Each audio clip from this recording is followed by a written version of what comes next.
Hi hall. இன்னைக்கு வந்து home ஃபுட்ல வந்து செகண்ட் டே சமைச்சு குடுக்குறோம். இன்னைக்கு வந்து எழுந்தது வந்து கொஞ்சம் லேட் ஆயிடுச்சு. 7:45க்கு தான் எழுந்தேன். ஒரு 4 பேர் தான் சமைச்சு குடுக்குறேன். ஒரு ஆளுக்கு வந்து ஒரு 5 இட்லி மாரி.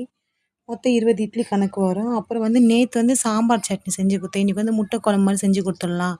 உடைச்சு ஊத்தி நல்லாயிருக்கும். பசங்க நல்லா சாப்பிடுவாங்க. அவங்க வந்து பாய்ஸ் தான். நல்லா காரசாரமா சாப்பிடுவாங்க. செஞ்சு குடுக்கலாம்.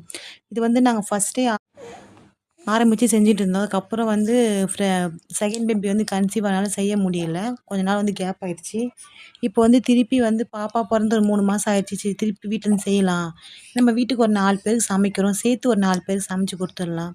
நம்மளுக்கு வந்து காசாவும் ஆயிடுச்சு. வீட்டையும் பார்த்துக்கிற மாரி ஆயிருச்சு. உங்களுக்கு வந்து இந்த மாரி வீடியோலாம் போடுறேன். உங்களுக்கு வேணுனா வந்து கமெண்ட் பாக்ஸ்ல வந்து எஸ்ன்னு கேளுங்க. நம்ம சேனல் வந்து சப்ஸ்கிரைப் பண்ணுங்க. Okay friends. இந்த புடிச்சிருந்தா நம்ம சேனல லைக் பண்ணுங்க. Okay bye.